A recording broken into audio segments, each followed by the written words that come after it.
vas a contratar un servicio o vas a contratar una obra, ¿de acuerdo? Entonces ya tiene que establecerse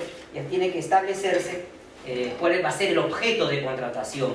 Vas a describir esos bienes de acuerdo y vas a consignar el código que estás utilizando en esos catálogos que es administrado por el OCE. Hay unos catálogos en donde tú vas a tratar de encuadrar determinada compra, determinado servicio, vas a encontrar un parecido, un código, y ese es el que vas a consignar en el plan anual. Ya vas a describir este tema. Los bienes, servicios u obras a contratar y consignando el código asignado. Entonces, este contenido mínimo del plan anual, el valor estimado de la contratación. Muchas entidades solamente se basan en precios históricos, no sé si ustedes saben, precios históricos, igualito, copy pega, precios históricos.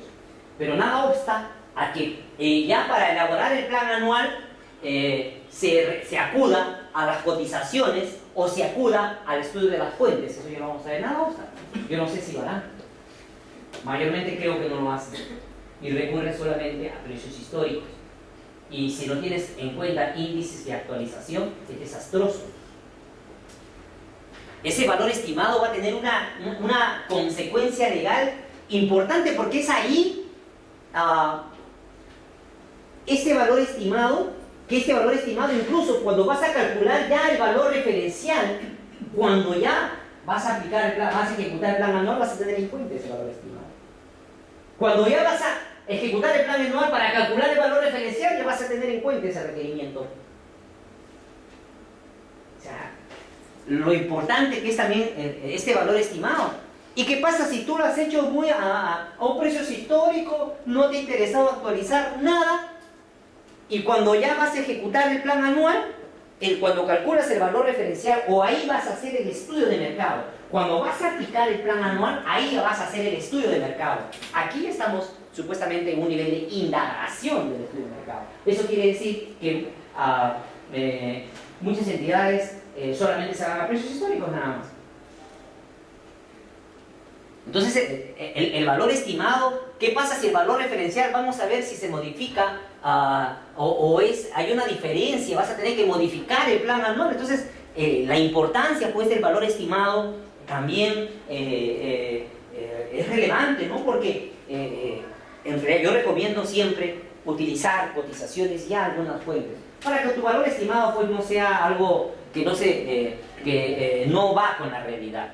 El tipo del proceso, así como el tipo del proceso, ya también tienes que señalar, ya lo van a ver cuando se vea el proceso de selección. Será una licitación pública. Cuando yo quiero comprar un bien o una obra, será una licitación pública. O cuando quiero un servicio de consultoría o una consultoría de obras, será un concurso público, ¿no es cierto?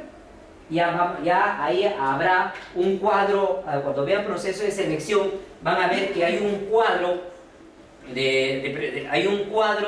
ahí van a ver que hay un cuadro de los montos para establecer el tipo de proceso de selección. Hay un cuadro para establecer el tipo de proceso de selección. Eso lo van a ver cuando vean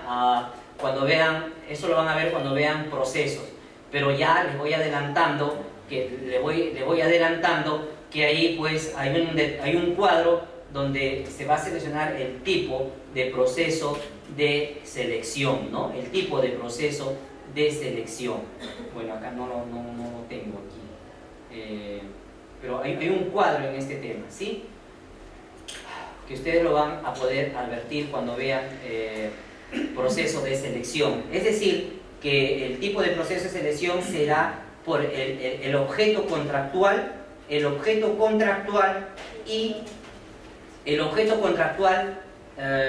y el monto del valor referencial. El tipo de proceso se va a determinar entonces por el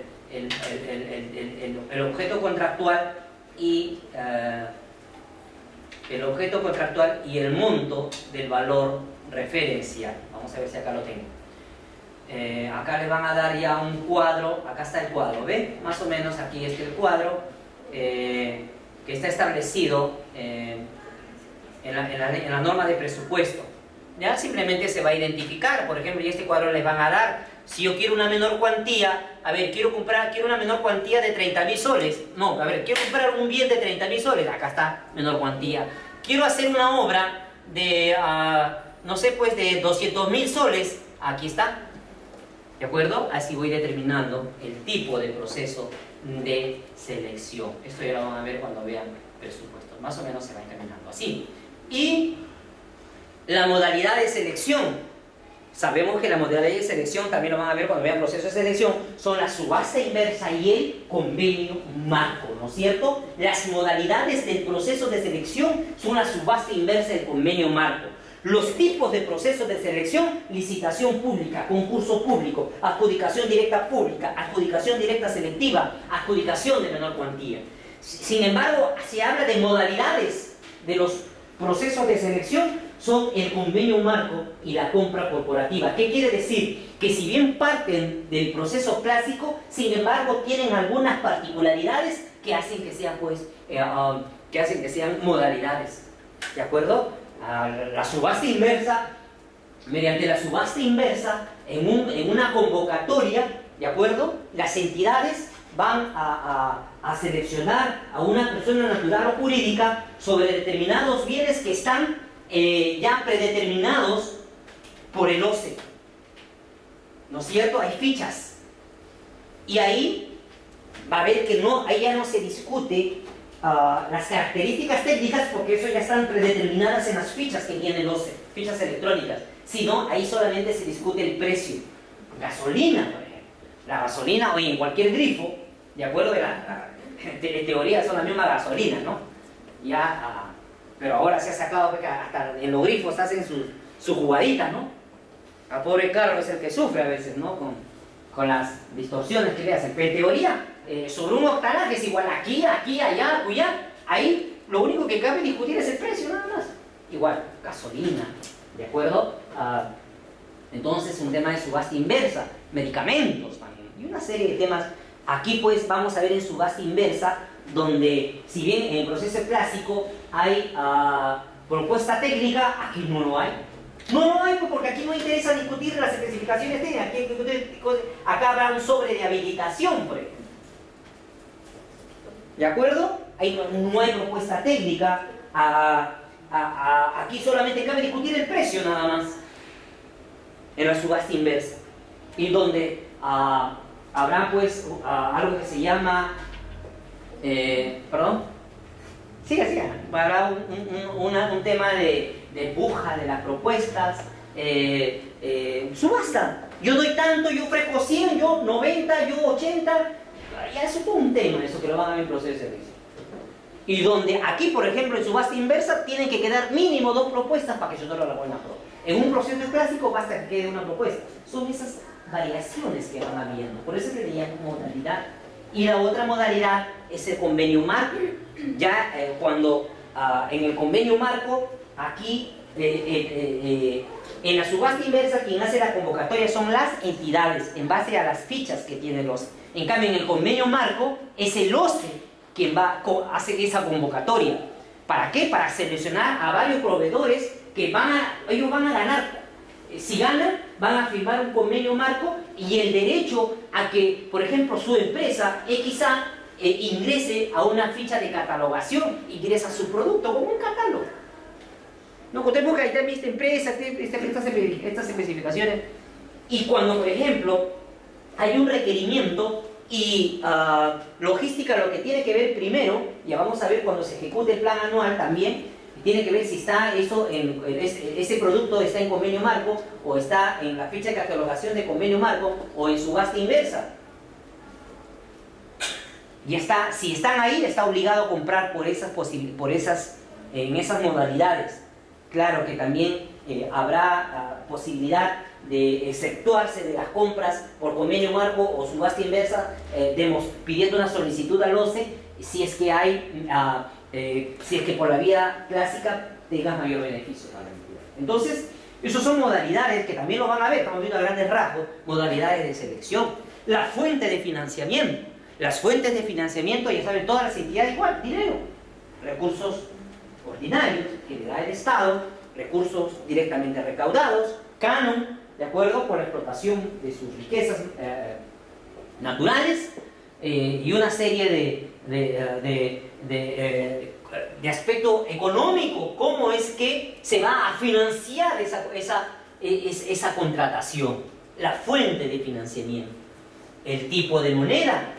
Otro contenido mínimo en el plan anual será el tipo de moneda o los niveles de centralización o desconcentración de la facultad de contratar. Vamos a ver si acá podemos hablar de las unidades ejecutoras, ¿no? Hay, por ejemplo, las unidades ejecutoras pues son cierta descentralización, instituciones de una propia entidad, quien año a año se va a decir una unidad ejecutora. Por ejemplo, el Ministerio de Salud, sus hospitales, por ejemplo, son unidades ejecutoras, ¿no es cierto? Por ejemplo, sus unidades ejecutoras, o cuando ellos lo determinen. Esa unidad ejecutora, por ejemplo, un hospital puede realizar sus propias contrataciones, puede incluso ellos mismos hacer sus propias exoneraciones.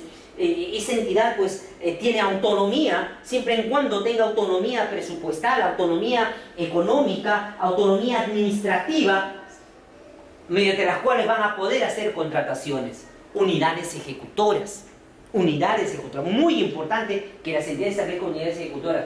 Esto no veo muy claro en el tema de salud, no sé si hay alguien de salud me puede apoyar. Veo que ahí no hay esos niveles. Por ejemplo, Huancavelica, tuve oportunidad de estar en Huancavelica y me dijeron, no somos unidad ejecutora. ¿Eso qué quiere decir? Por ejemplo, cuando ellos quieren, hay una emergencia, el río se sale, como hace poco no tuve oportunidad de estar, se cayó una ladera de un cerro por el hueco y la lluvia que hubo en Huancavelica. Pero cuando quieran exonerarse de un proceso de selección, ellos quieren decir contratar directamente, van a tener que tener autorización de Lima, imagínense. Y por eso es importante eso que se establezcan unidades ejecutoras, mayor dinamismo a las contrataciones. Yo veo en el salud este tema, ¿no? Muchos se quejan, no, pero somos unidades ejecutoras, pero no podemos contratar directamente, tenemos que pedir permiso a la central. Y eso, imagínate. Ya, el río está que se desborda, a ver, espérate que la central te apruebe una exoneración. Y es tremendo, por eso es importante que las entidades establezcan un nivel de descentralización como las unidades ejecutoras. Y la fecha prevista para la convocatoria, este es otro tema que igual el 99.9 de las instituciones no lo respeta. Fecha probable de convocatoria, marzo. Fecha real, diciembre. ¿No es cierto? La mayoría de las entidades es así. Ahora, y eso tiene efectos económicos porque las entidades, oye, no es lo mismo un bien en marzo que ese bien en diciembre o en noviembre. En noviembre ya hay más demanda, todo el mundo piensa desde octubre ya se está pensando en Navidad, ¿no es cierto? Ya empieza ya ahí, el mercado cambia, entonces ese producto que era para marzo, en diciembre, en noviembre ya es otra cosa. Así es que a respetar la fecha de la convocatoria, por acá las entidades, y eso es un tema de todos los años, y no es un tema normativo. Hay cosas en la vida, señores, que no es tema normativo. Ya no es un tema normativo, y es un tema ya de actuación de los operadores de la norma, ¿ya? Las fechas previstas para la convocatoria. Entonces, a respetar esa fecha prevista que mayormente no se respeta. Pero bueno, así es la vida. Entonces, en el plan anual se van a incluir, vamos a ver, en el plan anual se tiene que incluir pues todas las adquisiciones independientemente del régimen que las regule, independientemente del régimen que las regule. Tendremos pues Petroperú u otra entidad o compras de índole internacional. Todas las compras tienen que ir ahí cuando se regulen, el organismo internacional cuando se regulen por la norma de contrataciones. Entonces, aquí hay que tener en cuenta que tienen que ir todas las adquisiciones, todas las adquisiciones tienen que ir. Bien, ahora,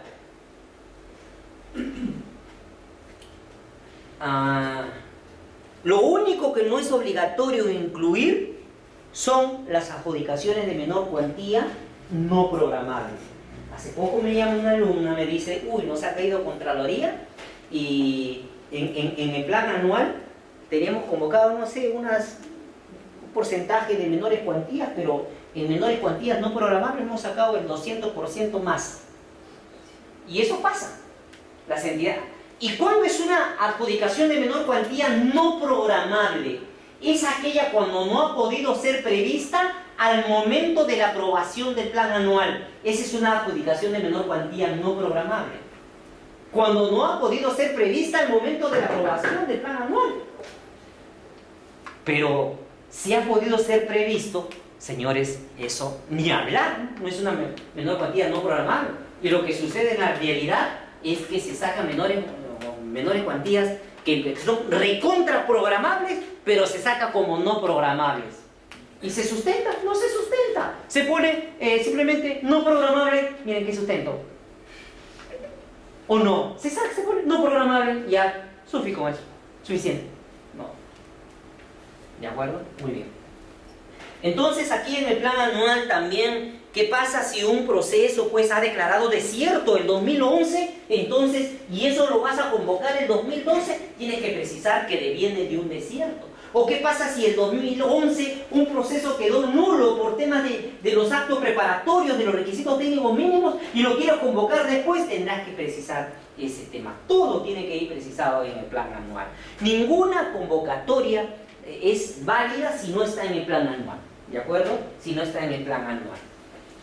Incluso en las exoneraciones, incluso en las exoneraciones, a excepción de emergencia, ¿no? Ya van a ver ese tema también.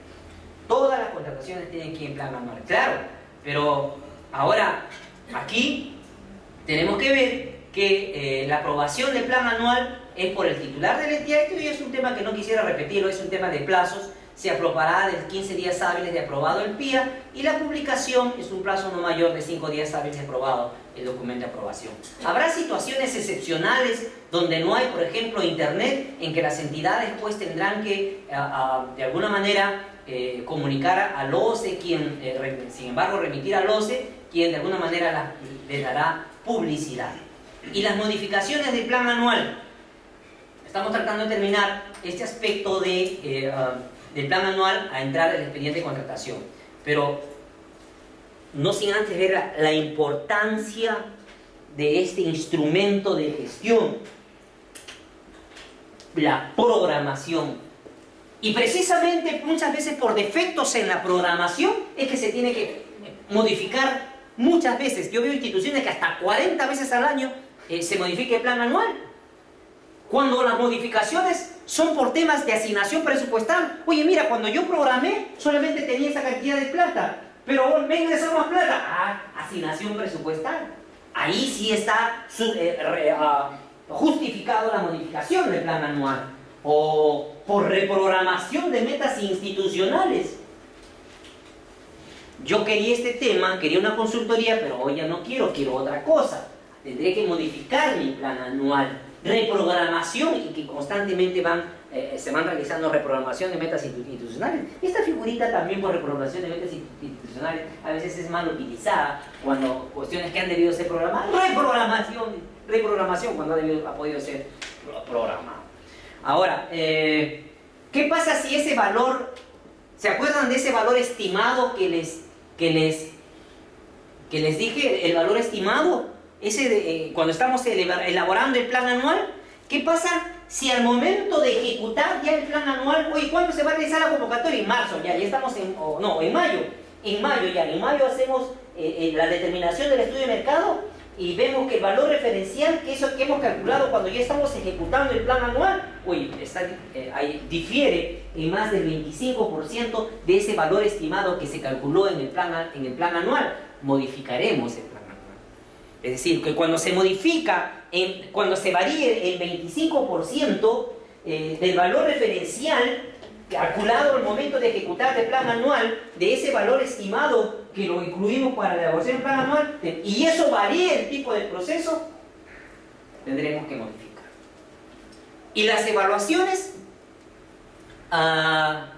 pues serán de modo semestral. Bueno, aunque aquí, como le digo, acá lo que se debería evaluar, no qué tanto gastaste la plata, no qué tanto fuiste trome convocando, ¿de acuerdo? Porque en diciembre ahí el que menos convocan todos los procesos, le dijimos, sino que tanto se han cumplido las metas establecidas.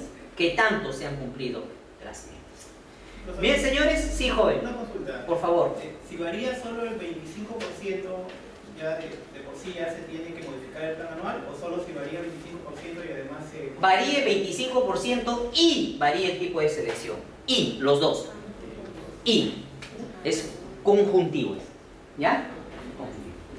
Muy bien. Muy bien.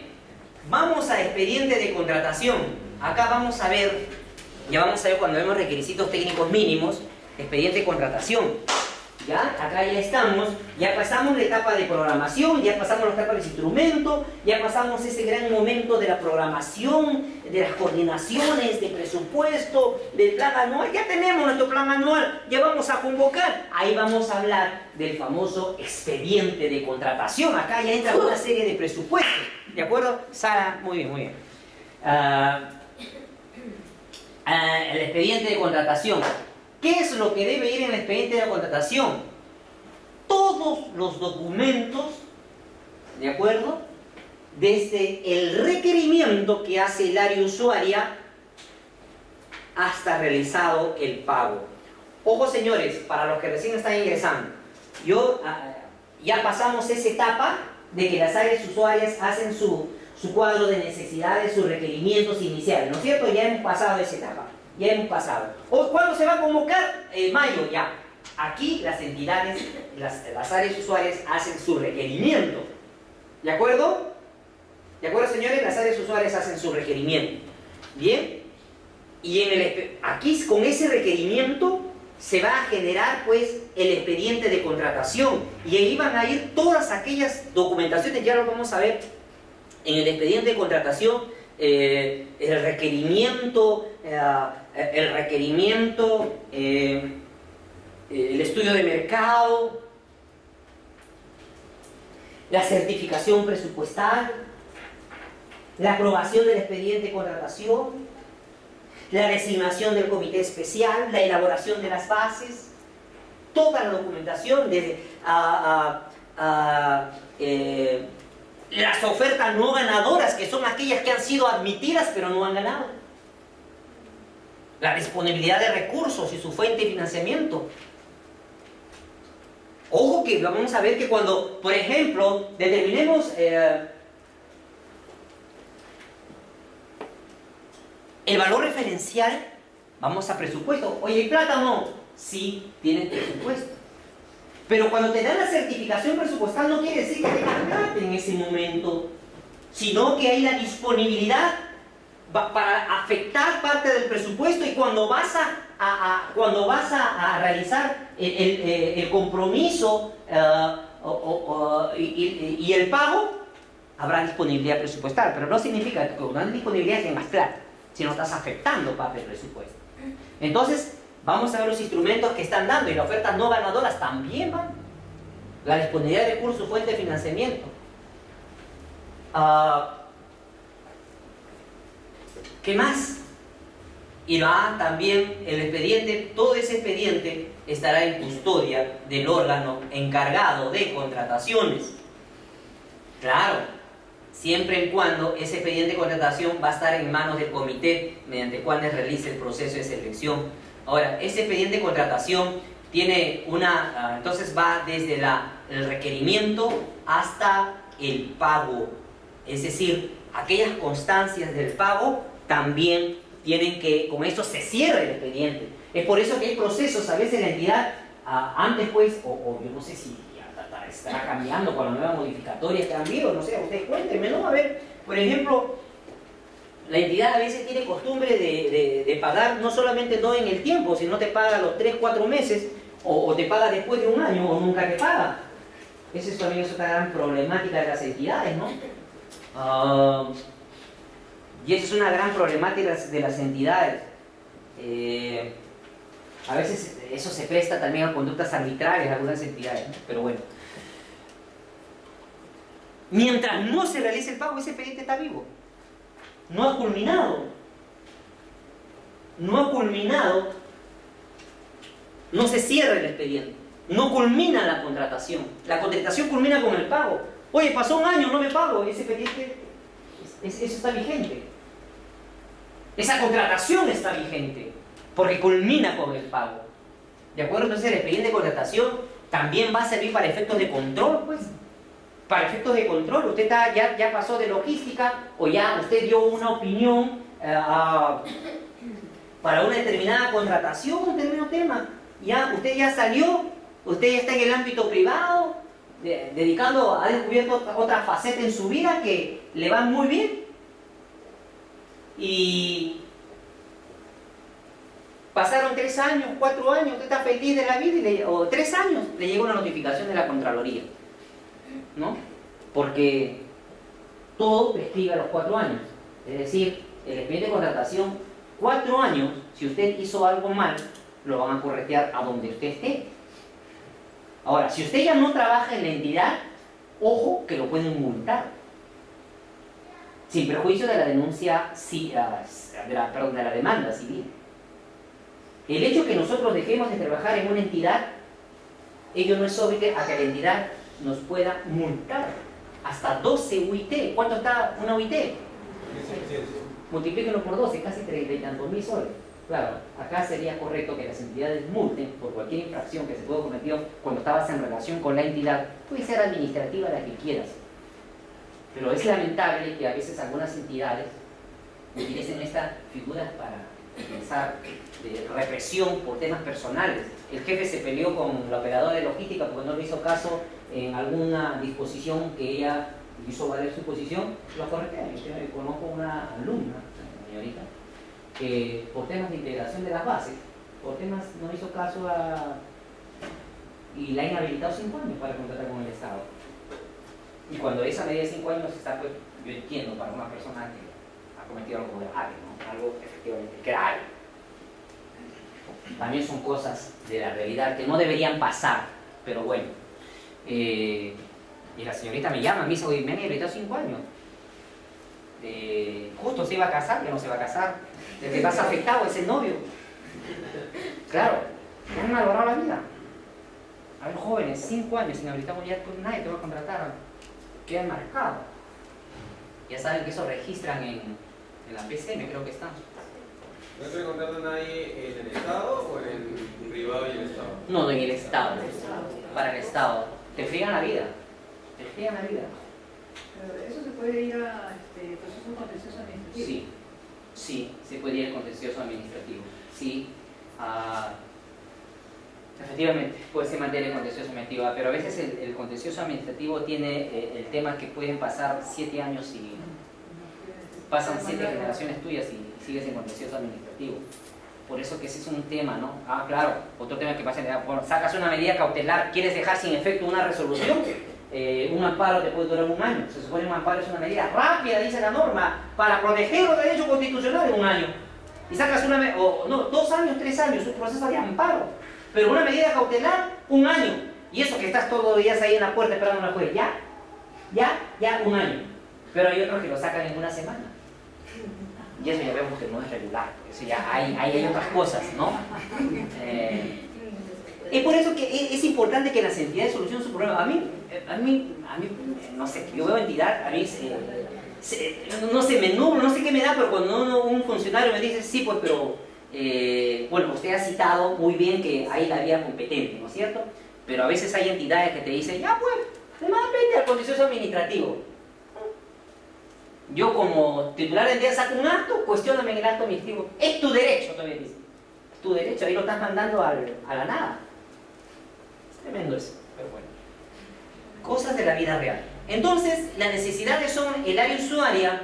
Bueno, ya establece el área usuaria, hace el requerimiento. Esto ya lo vamos a ver, lo vamos a dejar cuando veamos específicamente requisitos técnicos mínimos.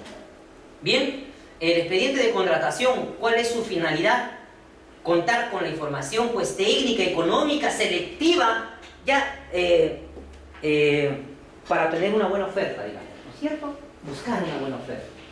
En el expediente de contratación, entonces, por ejemplo, aquí el comité especial, cuando va a establecer los factores, va a recurrir precisamente pues al expediente de contratación, al estudio de mercado. De ahí va a sacar los factores.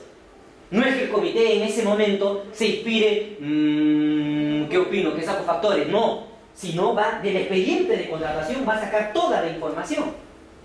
Toda la información técnica, económica, toda tiene que ir en el expediente de contratación. En teoría y en la práctica debe ser así. Bien. Entonces, aquí, nuevamente, aquí quiero dejar un tema, pero que lo vamos a explicar en la siguiente diapositiva. Aquí simplemente, la siguiente diapositiva nos toca, esta es la diapositiva que he querido llegar. En el expediente de contratación, ¿quién la va a formular? ¿Quién va a hacer el requerimiento? El órgano encargado de contratación, el área usuaria. Ya vamos a ver, pero esto lo vamos a aplicar luego, pero va a ser en coordinación con el órgano encargado de contrataciones. A eso se le llama formulación. Eso lo vamos a explicar ahorita. ¿Y quién la aprueba? El titular de la entidad o quien delegue. Y luego esto se entrega al comité especial. Y luego ahí ya se definen, pues, del comité especial, ¿cuánto plazo tiene para elaborar las bases? No hay un plazo. Eso no significa que lo vas a hacer de acuerdo a cuando a alguien se le dé la gana, ¿no? No hay plazo, feliz, en un año lo hago, no hay plazo. No, hay plazos razonables que tienen que ser, respetar el principio de oportunidad, todo este tema que pueden desarrollar las entidades internamente mediante directivas e instructivos. Entramos a este tema del requerimiento. Aquí vamos a empezar la aplicación de los pronunciamientos. Señores, en este tema del requerimiento, pues, este tema es lo que mayormente, ¿qué causa?